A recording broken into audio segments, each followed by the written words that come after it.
Nuevamente vuelvo a dar la bienvenida a todos. Qué bueno que están aquí en la casa del Señor. Bienvenidos, hermanos, que no los habíamos visto. Nos da mucho gusto que estén aquí con nosotros.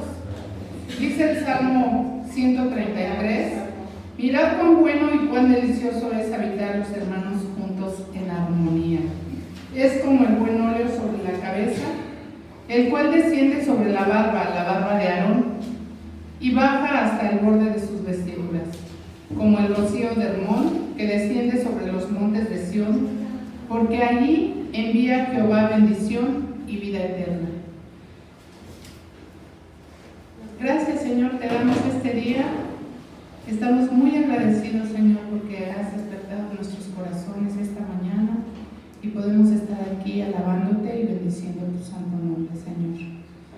Te pedimos que tú seas el que esté en medio de nosotros en este rato que vamos a estar aquí, Señor.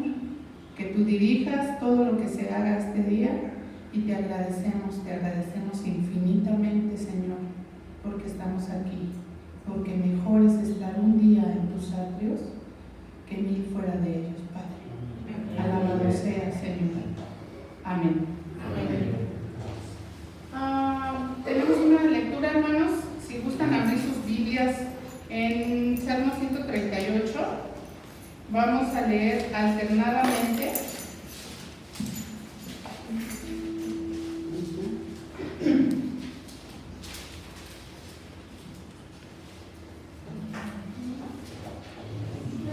Si ya están listos con su Biblia. Te alabaré con todo mi corazón delante de los dioses, te cantaré salmos. Me postraré hacia tu santo templo, alabaré tu nombre por tu misericordia y fidelidad, porque has establecido tu nombre y tu palabra sobre todas las cosas. El día que clamé me respondiste y fortaleciste con vigor en mi alma. Te alabarán Jehová por todos los reyes de la tierra, porque han oído los dichos de tu boca. Y cantarán de los caminos de Jehová, porque la gloria de Jehová es grande. Porque Jehová es excelso y atiende al humilde, mas al altivo mira de lejos. Si anduviere yo en medio de la angustia, tú me vivificarás. Contra la ira de mis enemigos extenderás tu mano y me salvará tu diestra. Jehová cumplirá su propósito en mí. Tu misericordia, oh Jehová, hasta siempre. No desampares la obra de tus manos.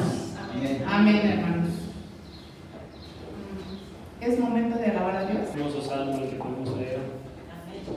Cantemos, hermanos, cantaría sin parar. Tenemos un Señor que obra todos los días y que no deja de amarnos en cada momento y que no deja de obrar en cada segundo. Así que nosotros lo único que vamos a hacer es cantarle en cada momento, alabarle con nuestras vidas. Cantemos, hermanos.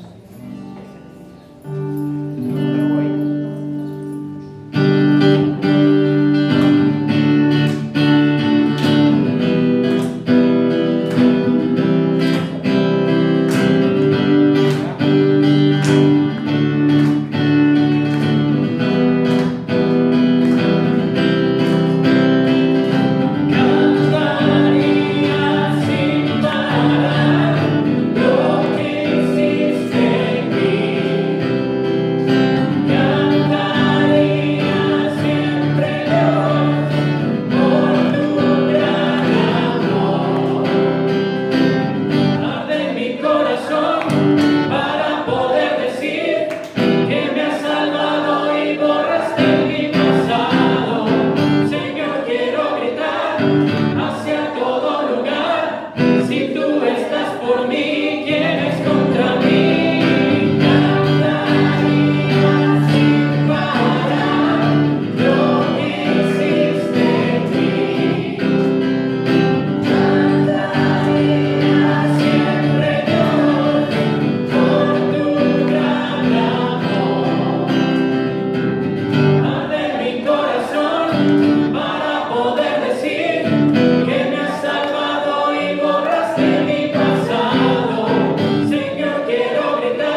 comisión que el Señor nos puso, ¿no? Ir a todas las naciones y predicar el Evangelio.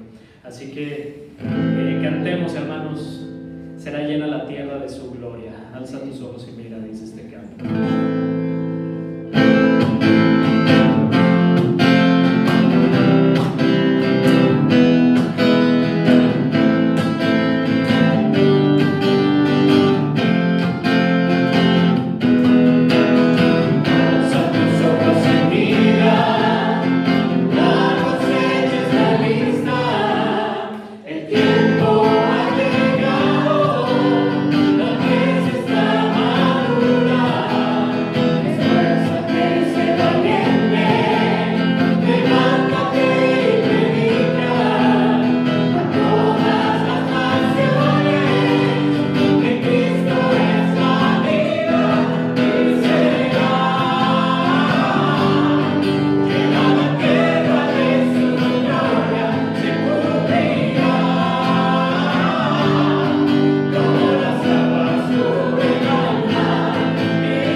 Porque es lo que nosotros creemos, es lo que nosotros debemos de tener en el corazón siempre y bien sabido aquí en nuestra mente.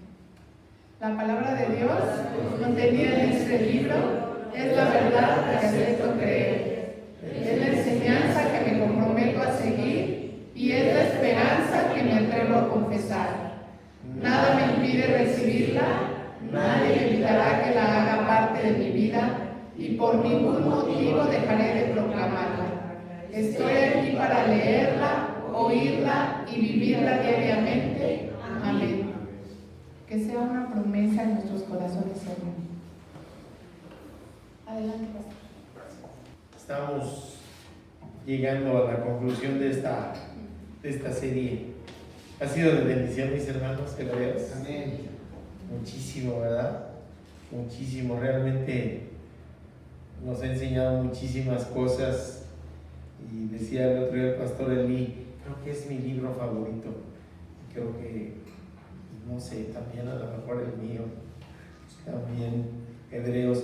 Y fíjense qué interesante, ¿no? Porque es un texto de autor o autora desconocidos. Un texto en donde hubo controversias si se incluía o no se incluía en el canon bíblico, y después de que fue aceptado, pues vemos que tiene una riqueza teológica grandísima, ¿verdad? Grandísima, tiene verdades inmensas sobre quién es Dios y qué es lo que quiere para nuestra vida. Que es como resumía mi hermanito Enrique Almazán allá en Oreb, que fue mi discipulador muchos años. Decía, ¿qué es la teología? Bien sencillo. ¿Quién es Dios? Conocer quién es Dios y cuál es su voluntad para tu vida. Así de sencillo. Y después de este viaje, este pasaje que hemos hecho en Hebreos, de temas selectos de Hebreos, llegamos al número 8, a la entrega número 8, Cristo, la revelación mayor y final de Dios, se llama la serie, porque el autor de los Hebreos nos ha estado diciendo, es mayor, es mejor que todo lo demás. 26 veces toca el tema en el texto de la supremacía de Cristo sobre todas las cosas, y sobre todas las cosas hechas, y sobre todo lo que hacemos los seres humanos. Así que es mucho el énfasis que hace. Y este sermón se llama Jesús en el corazón. Y le platicaba yo a Caro que cuando estaba yo preparando el sermón, me acordé de mi abuelita, que sería ya sea su tatarabuela ya. Mi abuelita sufrió mucho de niña, mucho.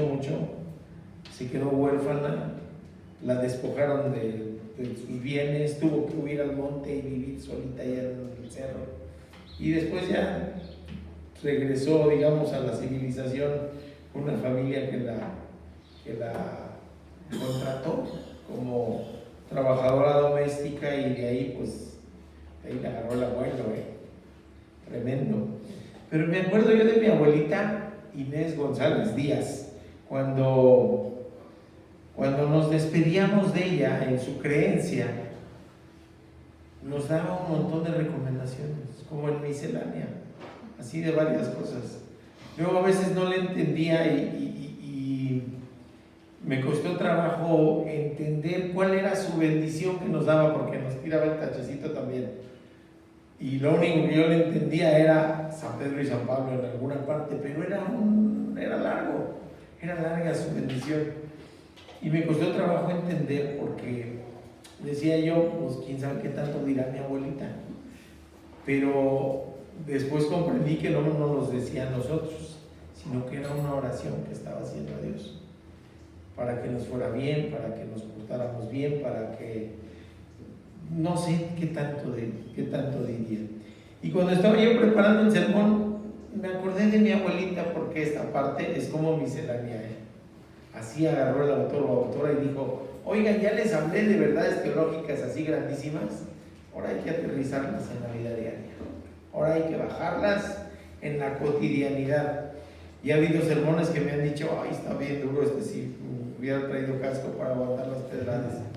Pero en este sermón, hombre, es dulzura, es una serie de recomendaciones, de exhortaciones, pero finalmente nos está diciendo en la práctica, vivan así.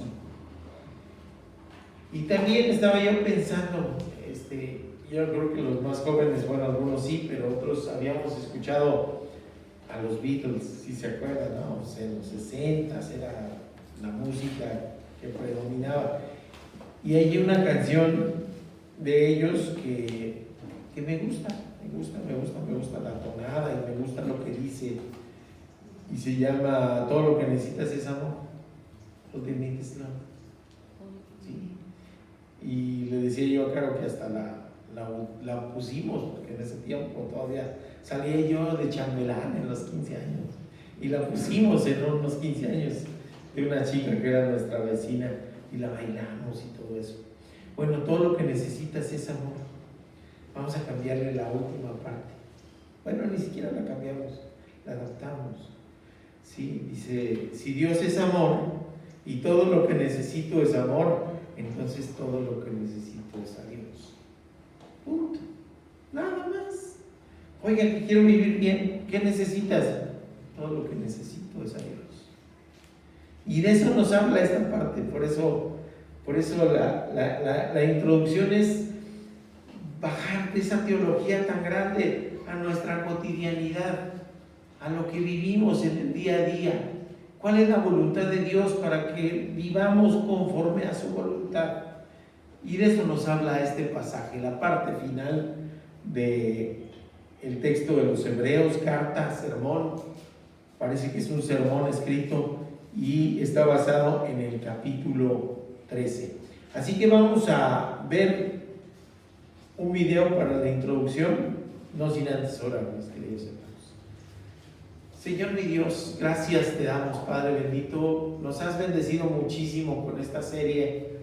Hemos tocado pasajes importantes de Hebreos y hemos dejado también muchas cosas en el tintero, Padre bendito, pero tu palabra no nos alcanza esta vida para poderla conocer y comprender lo que tú nos has querido revelar a través de ella, Padre bendito, y de nuestro Señor Jesucristo, que es tu máxima revelación, después de la cual no hace falta ninguna otra revelación nueva o diferente, Padre, porque Él es la revelación final y mayor que tú has querido darnos a la humanidad.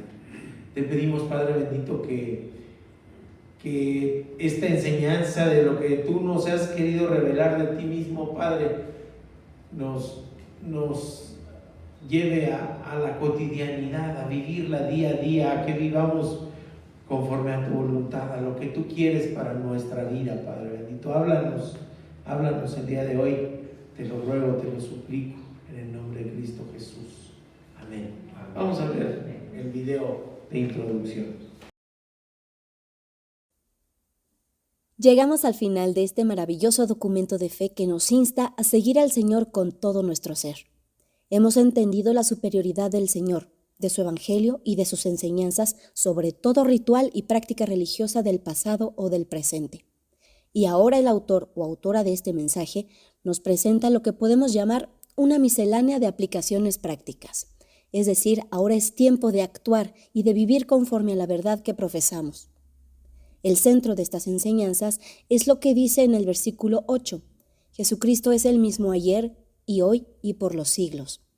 Así que reflexionemos en lo que nos presenta como desafíos prácticos basados en esa verdad. Primera enseñanza. Vivamos el mismo amor de ayer y hoy y por los siglos. La sección final de este documento inicia con un imperativo que significa un llamado a honrar la naturaleza de la fe y de la comunidad cristiana. Se trata de un llamado a comportarnos de acuerdo con lo que somos y en congruencia con todo lo que hemos aprendido en los capítulos anteriores. Declaremos las enseñanzas como desafíos. Primer desafío. Que el amor del Señor se mantenga. Leamos. Permanezca el amor fraternal. La palabra que se traduce fraternal es el vocablo antiguo Filadelfia o amor al hermano. No nos exhorta a amar como si nunca lo hubiéramos hecho, sino a seguir amando, porque la esencia de la vida del cristiano es amar. La exhortación implica no dejarnos contaminar por el barato concepto del amor del que se habla en el mundo. La idea central de la exhortación es el amor entre hermanos en la congregación. Segundo desafío. Que el amor se salga por las ventanas. Leamos. No os olvidéis de la hospitalidad, porque por ella algunos sin saberlo hospedaron ángeles. La palabra que se traduce hospitalidad es la palabra griega filogenia, que significa amor a los extranjeros, forasteros o huéspedes. La exhortación es a no olvidarnos de una práctica fundamental en la Iglesia. La Iglesia tiene una misión con el mundo, así que su amor no debe quedarse atrapado en las paredes del templo. La exhortación implica no hacer acepción de personas y amar servir a quienes Dios ama a pesar de que no sean de nosotros. La motivación nos presenta a los héroes de la fe que hospedaron a seres celestiales enviados por Dios, como Abraham, Lot, Gedeón y Manoa. Tercer desafío, que el amor destruya barreras. Acordaos de los presos, como si estuvierais presos juntamente con ellos, y de los maltratados, como que también vosotros mismos estáis en el cuerpo. La última frase de este imperativo es una perfecta descripción de la verdadera solidaridad. hacer de cuenta que nosotros mismos estamos en el cuerpo de los que sufren. La exhortación ahora es a recordar lo que es un distintivo de la comunidad cristiana. La Iglesia de Cristo, a diferencia del mundo, no ve a los presos como enemigos, sino como víctimas que merecen otra oportunidad. La exhortación implica tener simpatía o empatía, es decir, ponerse en las circunstancias del otro. La motivación implica sufrir con los que sufren.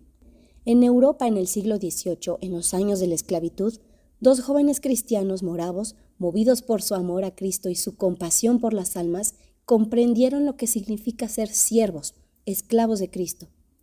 Tenían sus vidas, sus planes, su juventud y sus años por delante. Pero algo más glorioso captó sus corazones, la gloria de Dios y del Cordero. Se comprometieron a ir a una de las islas del Caribe donde miles de esclavos traídos de África trabajaban para un hombre muy rico y donde bajo terribles condiciones morían en poco tiempo. El dueño de las plantaciones no admitía a nadie que no fueran sus esclavos y no permitió a los jóvenes moravos hacer su obra misionera ahí.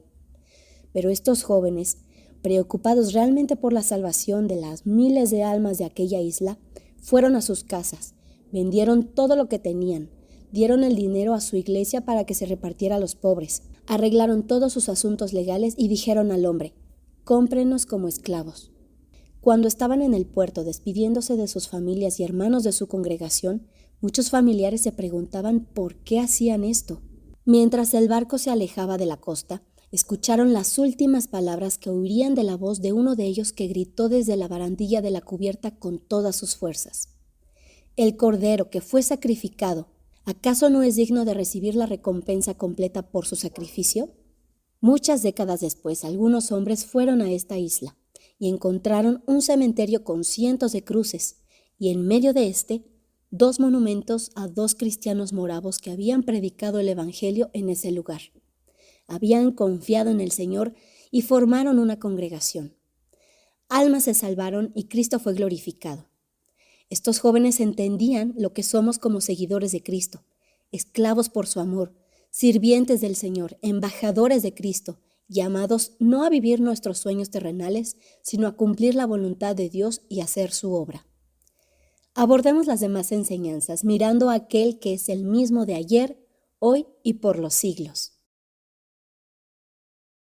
Entonces, mis queridos hermanos, el versículo trascendente de el eje, la bisagra a través de la cual se mueve todo, es precisamente ese versículo 8, que nos habla de quién es Jesús, quién ha sido y quién será siempre, ¿verdad? Son pautas prácticas, sencillas. Vamos a la primera enseñanza. Con Jesús en el corazón, sigamos estas pautas prácticas para servir al Señor. Nos muestran, hay un dicho por ahí, ¿no?, que dicen, si sucede tal cosa no diré nada, pero habrá señales. Sí lo han escuchado. Habrá señales, no diré nada, pero habrá señales. Y acá nos exhorta a ser diferente, ¿eh? Nada que no diré nada, ¿no? Sí diré, voy a decir, voy a proclamar. Para la gente que se pregunte, oiga, esto que vive es una locura. Locura es lo que hicieron estos hombres de entregar su libertad voluntariamente para ser esclavos de Cristo. Es conmovedora la historia, verdaderamente conmovedora, porque ¿quién puede realmente sacrificar su libertad a tal grado de llegar a hacerse esclavo en la realidad para servir a Cristo? Ellos seguramente tuvieron que ser tratados como esclavos, hicieron trabajo físico como esclavos, como los otros esclavos, pero también iban a hacer otro trabajo, que es el trabajo más importante. Y es una exhortación que nos hace el Señor y que nos lo ha hecho repetidamente cuando nos ha dicho: mientras vivan, es decir, mientras vayan en el camino, mientras estemos en esta tierra, prediquen el Evangelio, prediquen el Evangelio. Habrá quien diga: sí, si no puedo, tengo un trabajo secular, tengo una familia, tengo otras cosas, pero mientras lo hagas, mientras vivas, predica el Evangelio, ¿no? Predica el Evangelio. ¿Y por qué es todo esto? Por pura gracia, ¿no? O sea, no vamos a predicar de que somos buenos, porque de eso no se trata, porque ni siquiera lo somos. Pero tenemos la esperanza, dice el Paz, que somos malos hasta para ser malos. Sí, hasta para ser malos no eres bueno, eres malo para ser malo, entonces hay esperanza. Siendo merecedores del castigo eterno, el Señor nos miró con misericordia, nos perdonó y nos cambió nuestro corazón de piedra por un corazón de carne sensible, capaz de sentir. No con egoísmo ni vanidad, sino con entrega. Y una entrega tal que nos haga cada vez más parecidos al Señor. Cristiano era un apodo que nació en Asia para los seguidores de Cristo. Y decían, es que caminan como Cristo y quieren hablar como Cristo, pues son cristitos. Y de ahí se derivó a cristianos. Entonces, sí es una búsqueda de hacernos parecidos al Señor. Y por ello el autor o autora de Hebreos nos termina aterrizando todas estas enseñanzas. Todo lo que ha disertado nos los trae a este capítulo como el epílogo perfecto de todo lo escrito previamente. La predominancia del Señor sobre todo y por todo. Y hay quienes han sugerido incluso que es un añadido posterior. O sea que esto no aparecía en el escrito original, sino que alguien se lo añadió posteriormente. Incluso han sugerido que quien le hizo el añadido pretendía imitar el estilo de Pablo, que no fue Pablo, pero pretendían imitar el estilo de Pablo. Sí, pero finalmente pues es concordancia con todo lo previo y está en la palabra de Dios. Es una enseñanza práctica que revela lo que hay en el corazón del creyente. Fíjense, no podemos asomarnos y ver qué hay en el corazón de cada persona. Nosotros no, Dios sí, pero nosotros no podemos. Pero habrá señales, ¿sí? Señales tangibles que nos dejen ver qué hay en el corazón de una persona. ¿Quién predomina? ¿Quién es el principal? ¿A quién se le da la honra y la gloria? Y entonces eso nos va a llevar a vivir de una manera tal en donde se note. O sea, no podemos ver el corazón, pero sí podemos ver cómo vive la persona para ver quién reina en su corazón. Así que la exhortación inicial que hace en esta primera parte, Hebreos 13 del 1 al 6, es hacer un ejemplo ante la sociedad. Y les digo, cada versículo así chiquitito es una exhortación. Cada uno de ellos es una invitación a vivir conforme a la voluntad de Dios. Y el primer versículo, fíjense, 4 palabras, nada más, 4 palabras. Permanezca el amor fraternal. Ese es todo el versículo. Y fíjense que está interesante, está interesante cuando lo desglosamos. La exhortación no es a empezarse a amar. Oigan, ámense los unos a los otros, sí. La exhortación es un imperativo, es un mandato. ¿De qué? De mantenerse en el amor fraternal. No de que se empiece uno a amar, no es un punto de partida, no es un mandato de iniciar algo nuevo, es mantenerse amando. Mantenerse amando. Eso que ya existía y que se ha manifestado en el servicio. ¿Cómo está eso? El mismo autor de los Hebreos nos dice en Hebreos 6:10: porque Dios no es injusto para olvidar vuestra obra y el trabajo de amor que habéis mostrado hacia su nombre, habiendo servido a los santos y sirviéndoles aún. Y uno dice, bueno, ok, está hablando que Dios no es injusto para olvidar la obra. ¿Y cuál es la obra? El trabajo de amor que habéis mostrado hacia su nombre, pero también en el servicio a los santos y sirviéndoles aún. ¿Quiénes son los santos? Los apartados. No son los que en la religión popular elevan altares y hay que orarles. No. Los santos son nosotros, los apartados de Dios del resto del mundo. Y entonces, ¿qué nos dice? Les han servido y hay que servirles aún. Y entonces ese es el trabajo de amor. El amor fraternal, mis queridos hermanos, es una virtud que muestra la realidad existente de quienes se han convertido verdaderamente a Cristo. No puede alguien decir, me he convertido a Cristo y regatearle el amor a los hermanos. No puede, es incompatible.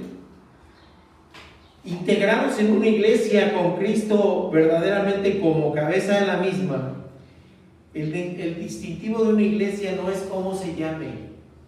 El distintivo de una iglesia no es cómo organice su liturgia, los cultos. El distintivo de una iglesia no debe ser su denominación. Sí, aquí si somos bautistas, presbiterianos, no. El distintivo de una iglesia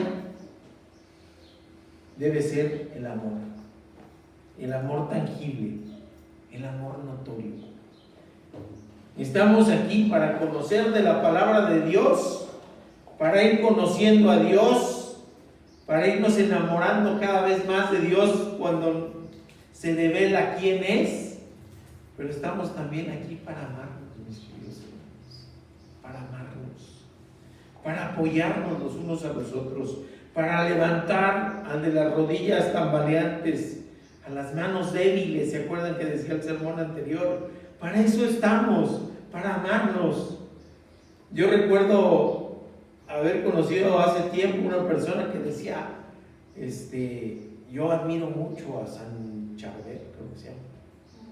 Y dije, ¿quién será? Pues quién sabe, yo nunca había escuchado. Entonces me pongo a leer. Sí, un monje en el Líbano que su mayor virtud fue irse a vivir como ermitaño solo. Era la voluntad de Dios.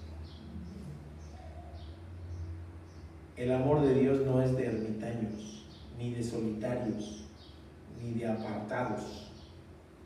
El amor de Dios es para vivirse en comunidad. Permanecer en amor quiere decir que el amor ya está. El amor es evidencia de transformación que solo el Señor y su Santo Espíritu pueden realizar. Desde la antigüedad ya lo proclamaba el salmo que nos citaba mi hermanita, el 133:1. Mirad cuán bueno y cuán delicioso es habitar los hermanos juntos en armonía. Precioso, ¿verdad? Y eso es a lo que nos está llamando. Finalmente, ser cristianos es irnos pareciendo cada vez al Señor. Y por ello el apóstol Juan nos habla de la esencia. Primera de Juan 4:8 dice, el que no ama no ha conocido a Dios, porque Dios es amor. Entonces me aterrizó con la canción, ¿verdad? All we need is love. Todo lo que necesito es amor. Y si Dios es amor, todo lo que necesito es a Dios. Todo lo demás, dice su misma palabra, vendrá por añadidura. Pero primero busco la justicia y el reino de Dios. Y todo lo demás vendrá por añadidura. Pero hay quien se clava en la añadidura y deja a un lado lo demás. La evidencia verdadera de un nuevo nacimiento es la forma en que se expresa el amor. Por eso exhorta el mismo Juan en esa primera carta de Juan. El que dice que está en la luz y odia a su hermano está en las tinieblas todavía. Y veo otro dicho, ¿no? Otro dicho popular, pero que es real. Dicen, hechos son amores. Nadie puede decir te amo si eso no se lleva a la práctica, a la obra de amor. Y solamente entonces, si se ve, si se nota, si se atiende como tal, es de verdad. ¿Y qué nos dice 1 Corintios 13? ¿Cómo es el amor para empezar? Desinteresado, es entrega, ¿ok? Que voy a ahondar un poquito más para allá. Segundo versículo, ¿qué nos dice? No os olvidéis de la hospitalidad, porque por ella algunos sin saberlo hospedaron ángeles. Oiga, está interesante, sin saberlo hospedaron ángeles, o sea que los que hospedaron a lo mejor no los conocían, ¿verdad? La muestra de amor es la hospitalidad. Hay algunos estudios, mis queridos hermanos, que nos hablan del impacto de la gente que llega por primera vez a una iglesia. Y cuántos de ellos permanecen y cuántos de ellos se van. Hay otras razones también, pero dicen que cuando el nuevo creyente o la persona que llega de nuevo a una congregación y siente el amor en Cristo que hay entre los hermanos, es más fácil que se quede. Que si es ignorado, que si no se le toma en cuenta. Por eso siempre con nuestros invitados siempre exhortamos que sientan el amor en Cristo, que sientan que esta es una comunidad cuyo distintivo tiene que ser el amor. Y aquí nos hablan del amor como hospitalidad, mis queridos hermanos, así como decían la semana pasada, híjole, me hubiera puesto casco, pongamos los cascos, mis hermanos, para esta, en especial para esta, la hospitalidad. Les comento, el Congreso de la Alianza Ministerial y de la Convención Nacional Bautista de México en el 2025 es aquí en Querétaro. ¿Cómo ven? ¿Cómo ven? Y aunque estamos en el proceso de aceptación en la regional, en la convención regional, nos van a tomar en cuenta. Así que vamos a tener invitados, vamos a tener gente que requiere hospedaje, pastores, esposos de pastores, familias pastorales, y creo que nos tenemos que preparar para hacer realidad esto. Es una exhortación que viene en la palabra de Dios, y fíjense qué interesante. Analicemos el contexto. Amar, la hospitalidad, la palabra filogenia es amar al extraño o al extranjero.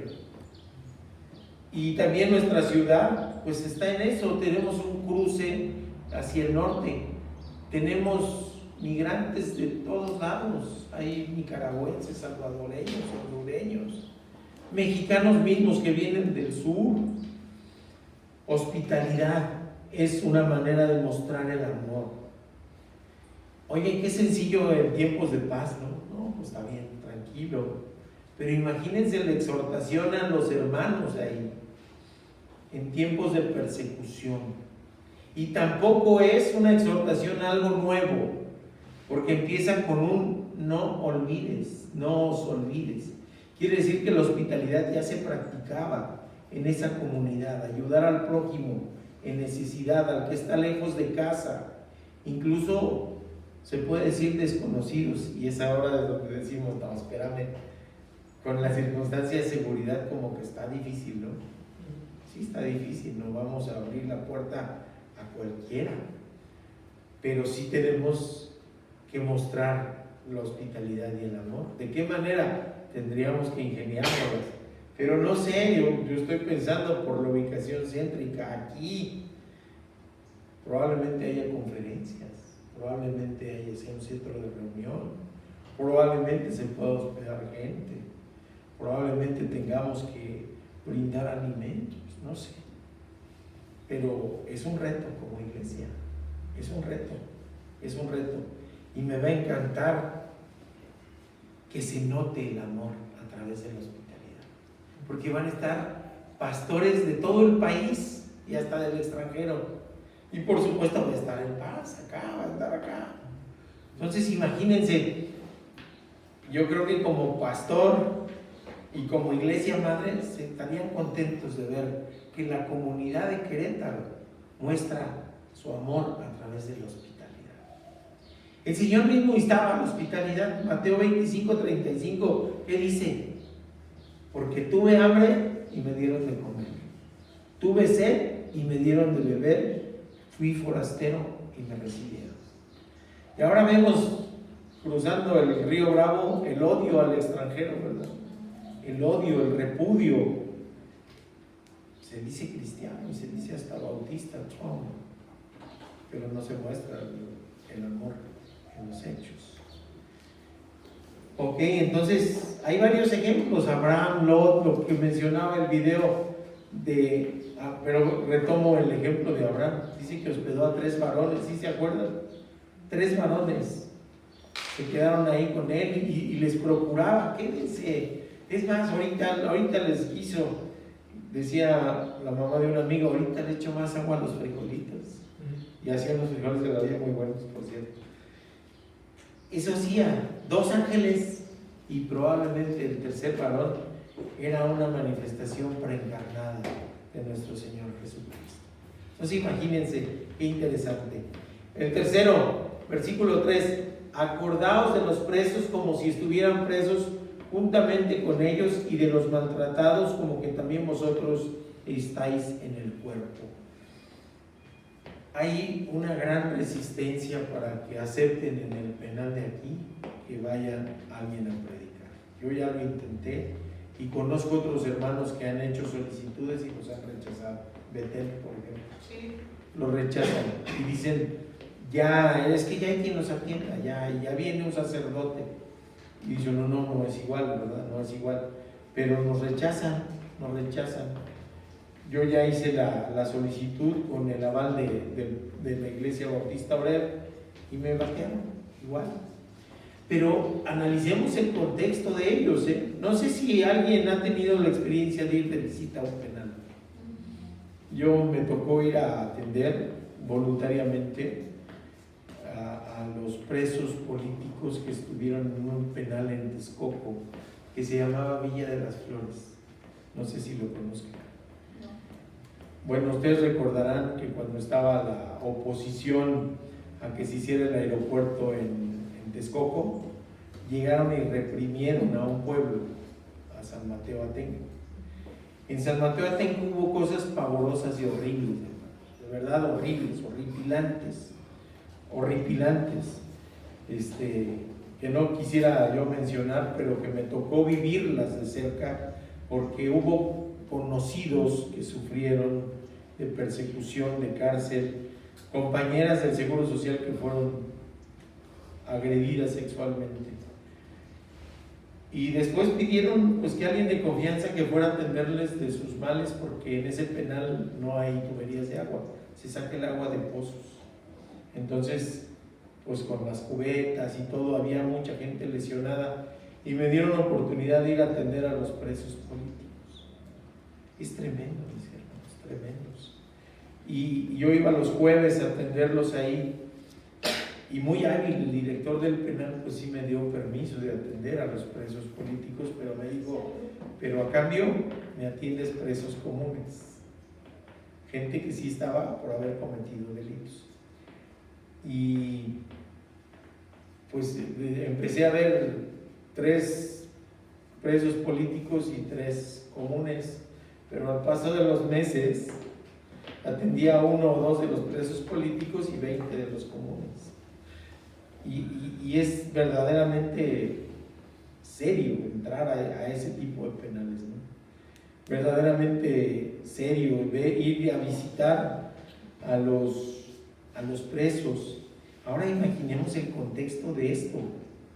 Estaban presos no por haber cometido delitos, estaban presos por haber confesado que el Señor era su Salvador.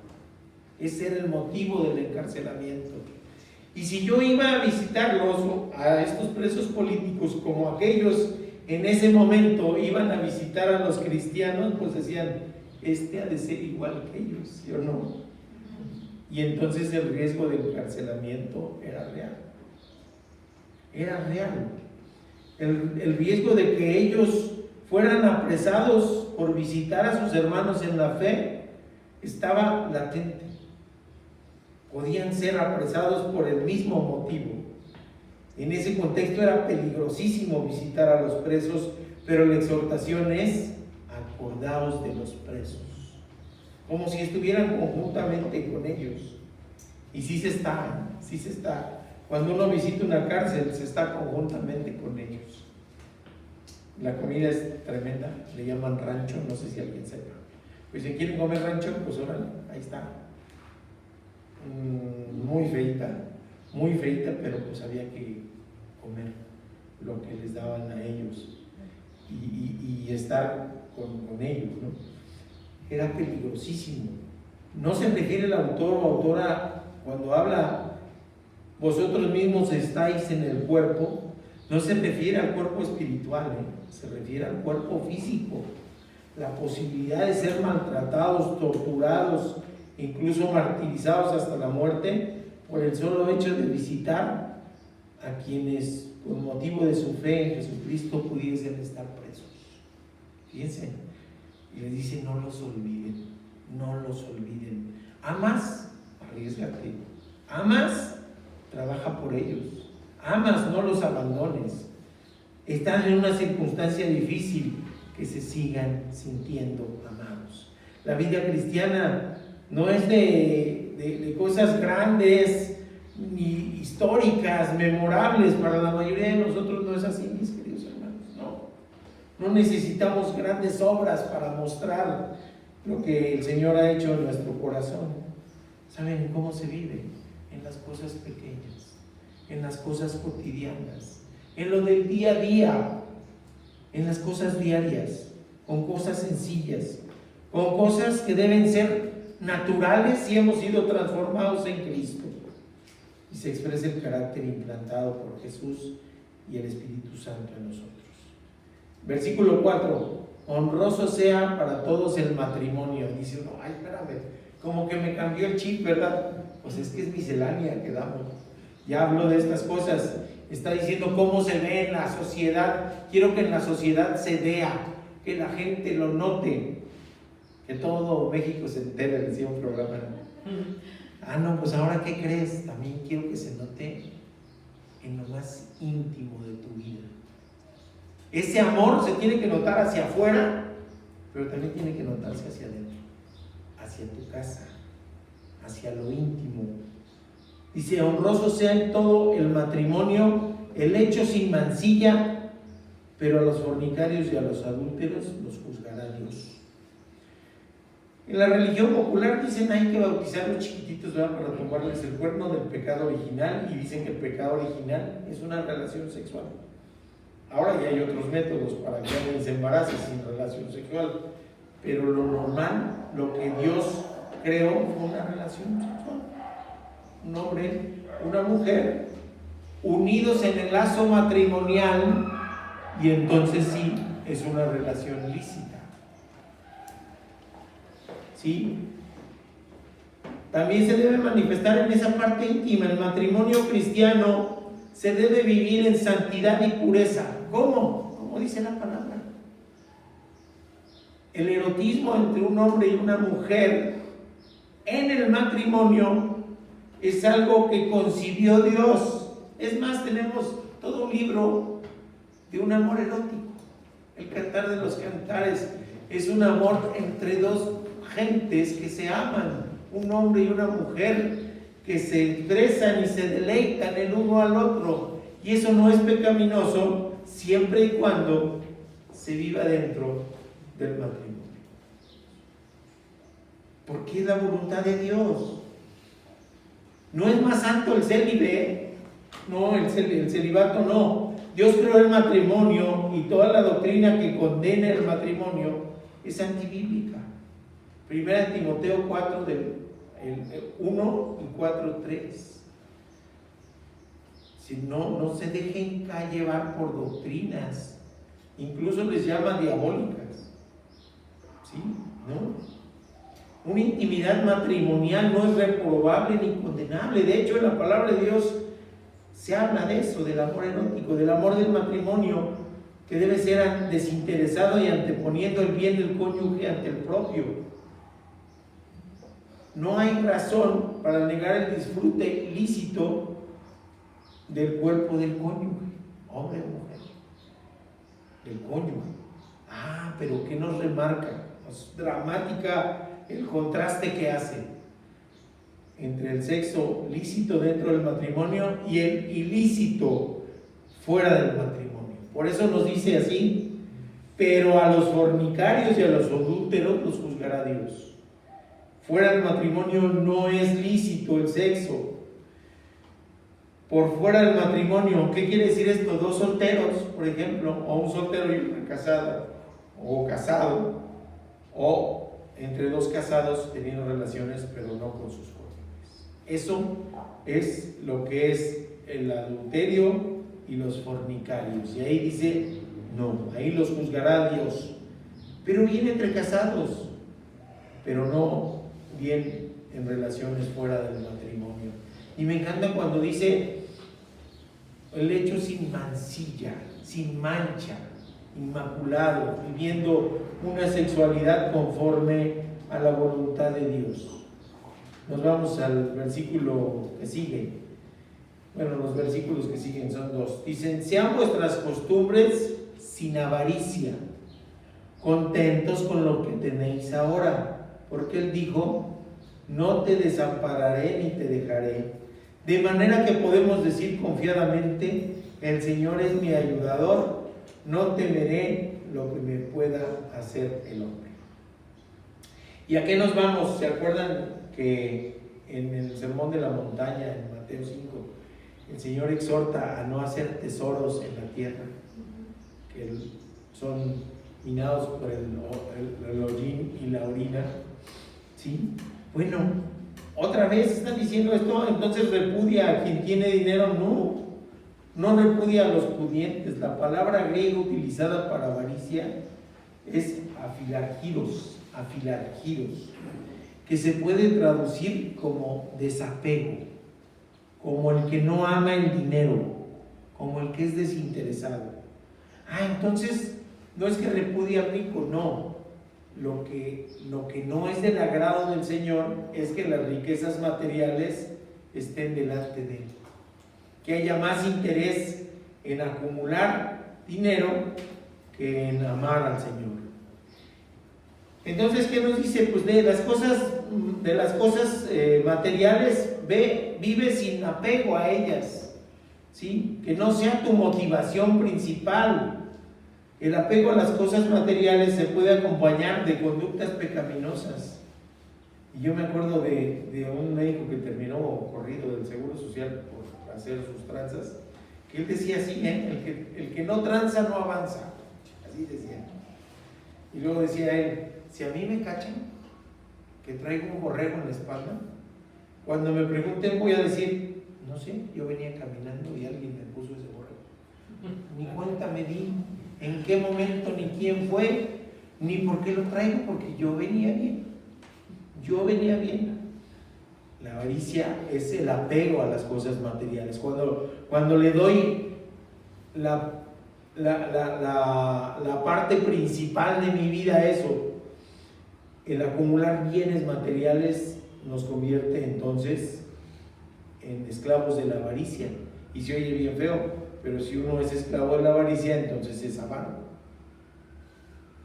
A veces dice que el avaro es el que es discolorado, no, este es mío y ya, no. Pero no es solo eso.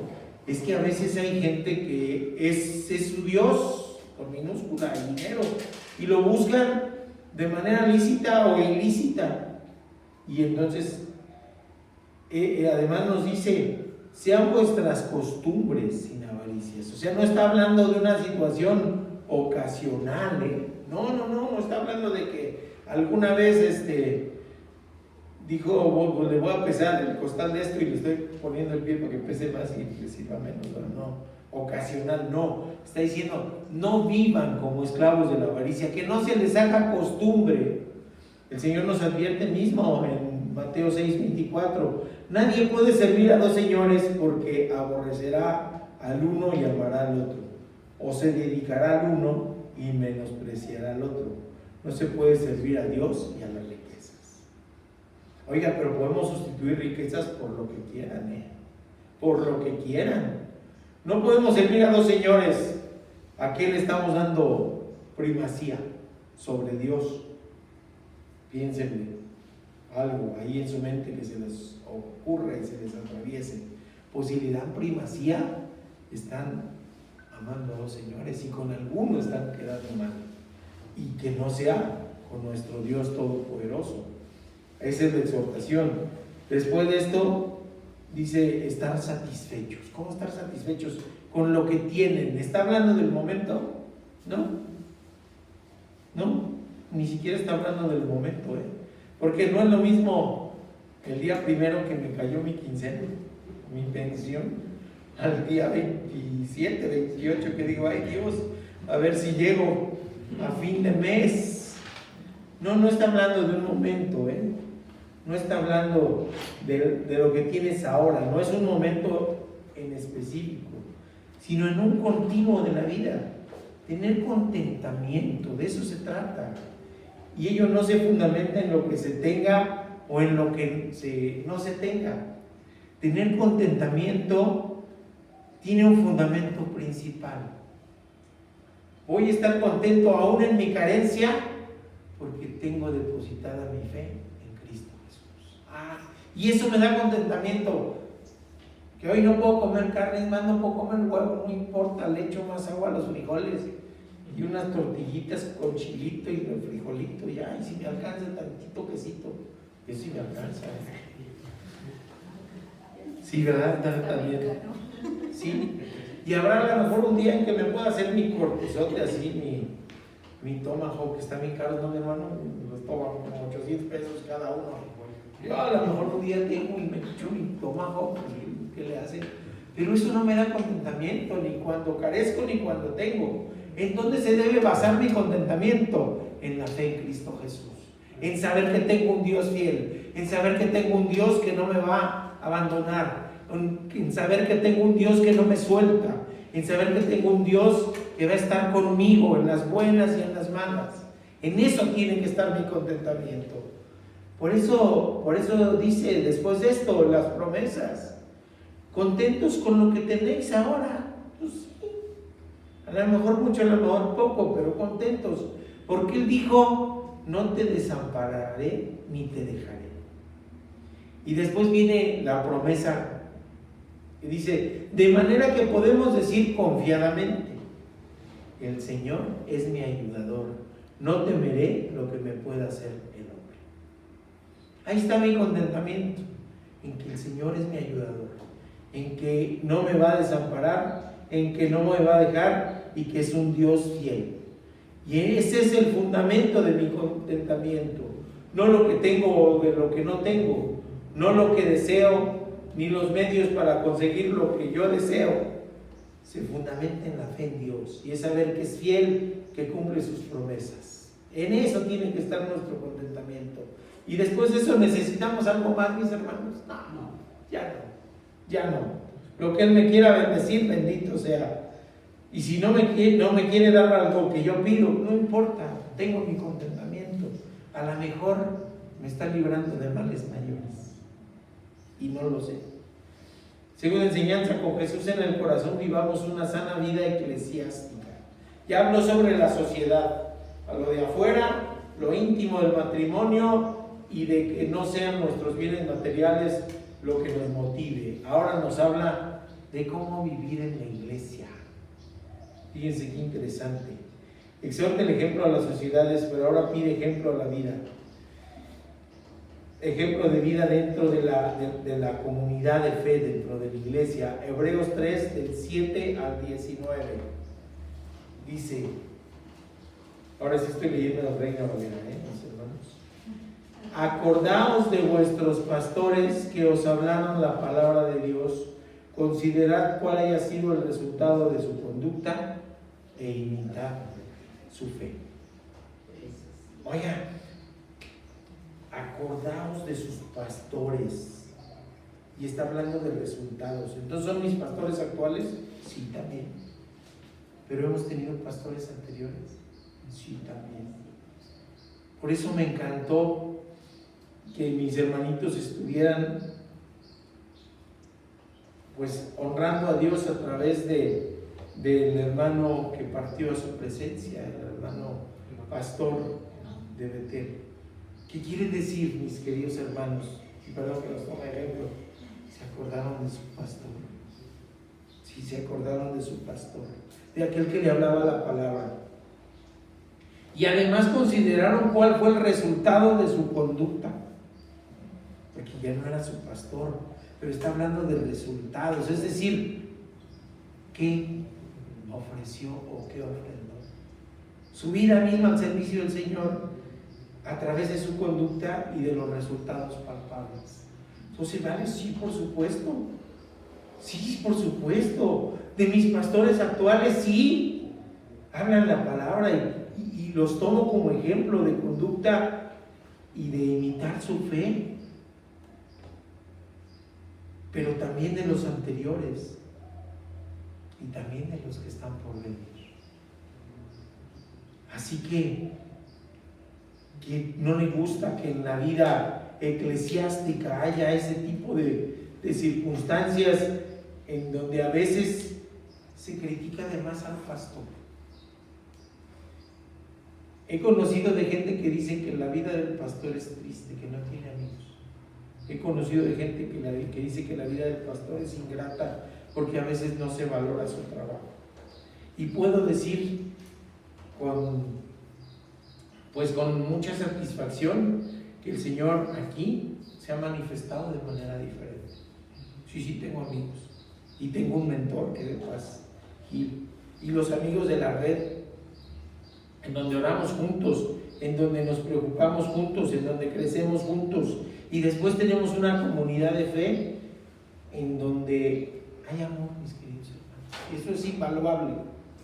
Ese Señor obrando en cada uno de los corazones de quien está aquí en esta comunidad. Es el Señor obrando, no hay más. Jesucristo dice, por eso el versículo 8 es el mismo ayer, hoy y por los siglos. Es el Señor que nos dio un ejemplo de vida, un ejemplo de obediencia, un ejemplo de entrega y un ejemplo de amor. Y eso es lo que nos está pidiendo el autor de Hebreos. Eso es lo que nos pide. Y después nos dice, no dejéis llevar de doctrinas diversas y extrañas, porque buena cosa es afirmar el corazón con la gracia. ¡Qué hermoso! ¿Cómo afirma el corazón con la gracia? Pues ¿qué creen? Todo lo que no tenga que ver con la gracia de Cristo puede ser doctrina extraña. Y lo vemos en la actualidad. ¿Qué les dicen? Siembren para que cosechen abundante. ¿Qué? Bienes materiales. No es doctrina bíblica. No es doctrina bíblica. No se deje llevar por doctrinas extrañas y diversas. Entonces afirmemos el corazón con la gracia. ¿Cómo me salvó? Por gracia. ¿Cómo me perdonó mis pecados? ¿Porque me lo gané? No, por gracia. Entonces le respondo con la fe. Con la fe. Bien. Y todavía nos hace una comparación que es imperdible. Esta metáfora me encantó. Dice, no con viandas que nunca aprovecharon los que se han ocupado de ellas. Entonces, ¿qué me pone? Por un lado la gracia, por otro lado chatarra espiritual. Alimento chatarra espiritual. No con viandas, no aprovechan, no sirven. Ríndete ante la gracia. Ríndete ante la gracia. Así que ese es el asunto. Versículo 10 dice, tenemos un altar el cual no tienen derecho de comer los que sirven al tabernáculo. Y dice uno, ¿cómo está este asunto? ¿Quién comía los panes de la proposición en el tabernáculo? Los levitas, los sacerdotes. ¿Ok? ¿Quién comían? Porque se apartaba del animal sacrificado para que comieran ellos. ¿Sí? Pero dice, tenemos un altar el cual no tienen derecho de comer los que sirven al tabernáculo. ¿Cómo está ese asunto? Está bien confuso. ¿Por qué o qué? Bueno, si siguen sirviendo al tabernáculo, es decir, a la doctrina antigua de los sacrificios, no tienen derecho de comer en el nuevo altar. ¿Qué es el nuevo altar? Jesucristo nuestro Señor. Ya no hay sacrificios, ya no hay panes de proposición, porque ya hay un sacrificio único, mayor y mejor, que es Cristo mismo, crucificado y resucitado. Y entonces con eso, aquellos que se aferren a lo anterior, no tienen derecho. Dice uno, oye, está bien bravo. Oigan, ¿cuál es el pueblo de Dios entonces ahora? Aquellos que se aferran a lo del tabernáculo o los que tienen el nuevo altar. No importa, no es cuestión de razas, es cuestión de Cristo. Es cuestión de Cristo. Quien acepte a Cristo es del pueblo de Dios. Los que tienen el nuevo altar, no los que se quedaron en lo anterior. Si rechazan a Cristo, no pueden ser de la iglesia de Dios. Y dice, porque los cuerpos de aquellos animales cuya sangre a causa del pecado es introducida al santuario por el sumo sacerdote, son quemados fuera del campamento.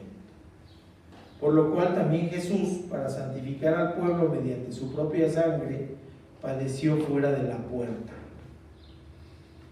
Había un sacrificio de un animal cada año, pero eso no lo hacían en el tabernáculo, lo hacían fuera.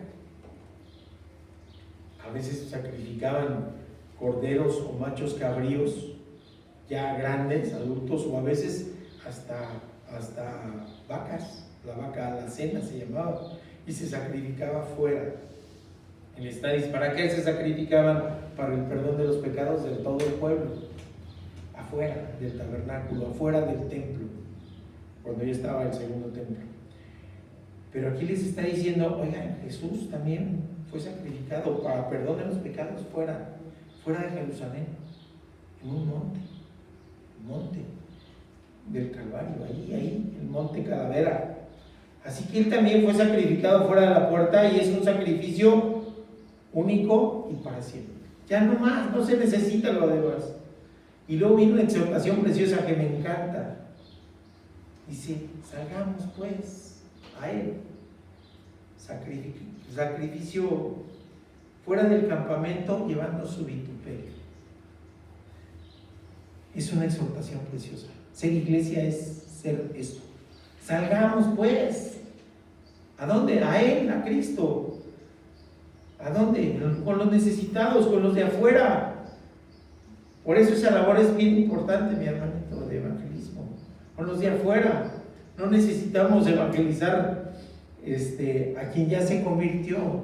Necesitamos buscar a los perdidos, a los necesitados. Salgamos en afuera, llevando su vituperio. Sí, el Señor fue vituperiado, fue humillado, fue sacrificado.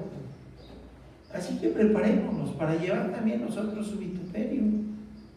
A lo mejor nos hacen gesto cuando queramos entregar un volatito. A lo mejor nos rechazan cuando invitemos a alguien a la iglesia. A lo mejor nos vituperian. Nos dicen cosas, ¿no? Aleluyos y otras cosas. Sí. Alabado sea Dios, y es que se me nota que vivo diferente a lo que vive el resto de la gente. Y luego dice, porque no tenemos aquí ciudad permanente, sino que buscamos la que ha de venir, la Jerusalén celestial. Está hermoso. Así que ofrezcamos siempre a Dios por medio del sacrificio de alabanza, es decir, fruto de labios que confiesan su nombre. Me encanta. Confesamos su nombre con nuestros labios, sí, y hacemos sacrificio de alabanza. Pues qué bonito sacrificio. Le alabamos y nos regocijamos cuando alabamos su nombre. ¿A poco no hay alabanzas hermosas que nos hacen vibrar, que nos hacen llorar? ¿A poco no? Y son maneras en que decimos, oye, dicen que de la abundancia del corazón habla la boca. Si tu corazón está lleno de Cristo, pues habla de Cristo, alaba a Cristo. Si está lleno de otras cosas, pues eso es lo que va a salir de la boca. Pero no, nos están diciendo, oigan, hagan sacrificio de alabanza y que sus labios confiesen su nombre. Y luego no lo aterriza, no nada más es decir, como el miércoles que no pudimos conectarnos remotamente con mis hermanos por problemas técnicos, pero decíamos, son dos pilares, el decir y el hacer, y tiene que haber congruencia. Por eso la siguiente exhortación dice, ayuda mutua, no os olvidéis. porque de tales sacrificios se agrada a Dios. Entonces, está padrísimo. ¿A poco no son así exhortaciones? Como si la abuelita estuviera haciendo recomendaciones. Pórtate así, así, así, así, así, si quieres mostrar que Dios está en tu corazón. Y luego el otro que dice: obedeced a vuestros pastores y sujetaos a ellos, porque ellos velan por vuestras almas, como quienes han de dar cuenta, para que lo hagan con alegría y no quejándose, porque esto no es provechoso. Aquí sí está hablando en el momento: obedeced a vuestros pastores y sujetaos a ellos. Así que esta circunstancia nos habla a vivir de una manera en que se cumpla la exhortación de Pablo, que nos dice: imitadme a mí como yo imito a Cristo, 1 Corintios.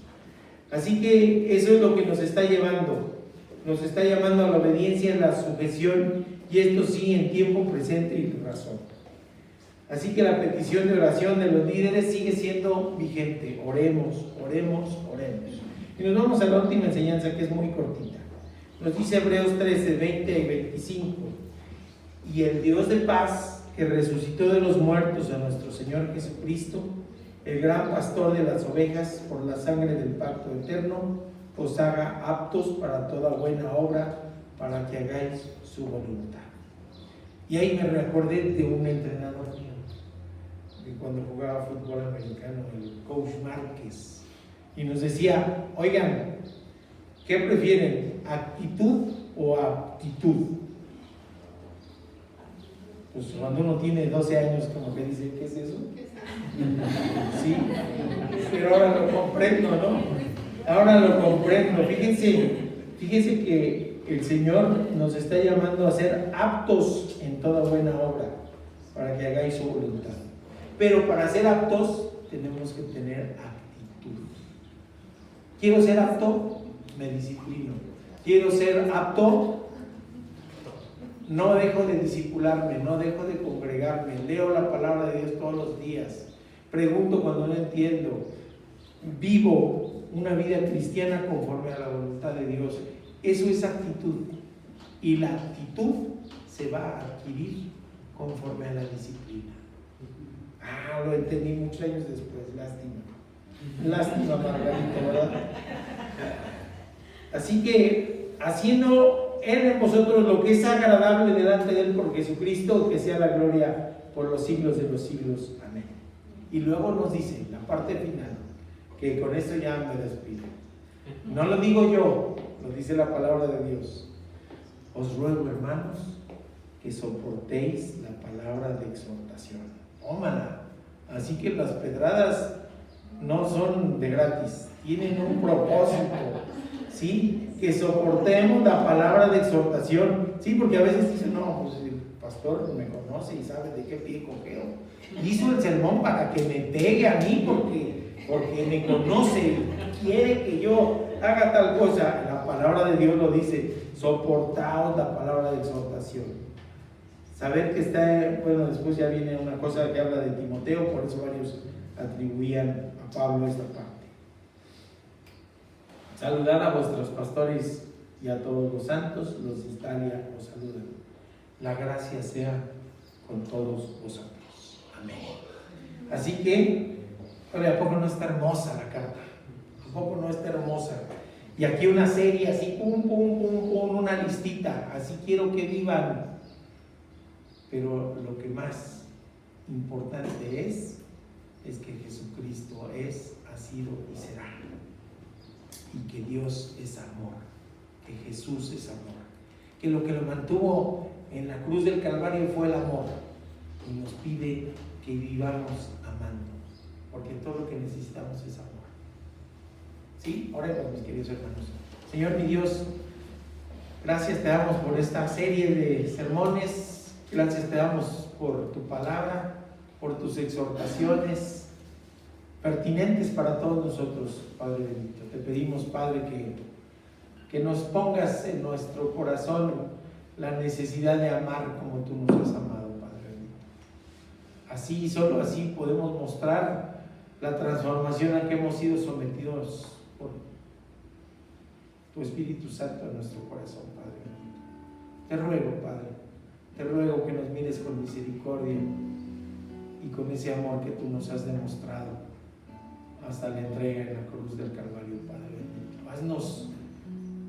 Haznos imitadores tuyos, Padre, para vivir en amor. Te lo ruego, Padre, te lo suplico en el nombre precioso, que es sobre todo nombre, el nombre de nuestro Señor Jesucristo. Amén.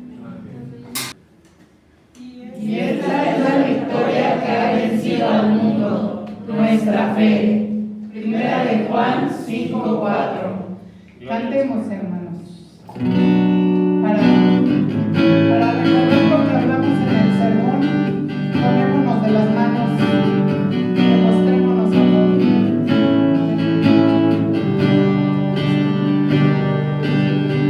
Que el Señor te dé su bendición, que te guarde en su corazón, que el Señor haga brillar su rostro sobre ti, que el Señor te llene de su amor y que mueres en su libertad y que ponga en tu corazón su paz. Cuando la vida y la muerte pierdan su sentido, cuando el camino se haga duro y no puedas seguir, recuerda que por el gozo puesto enfrente suyo, nos liberó de esa gran victoria de la cruz. Que el Señor te dé su bendición a la hora de partir de aquí y nos vuelva a reunir en la resurrección. Cuando toda muerte y dolor nos destruye Cristo con su amor y nos una para siempre su paz, y nos una para siempre su paz, y nos una para siempre su paz.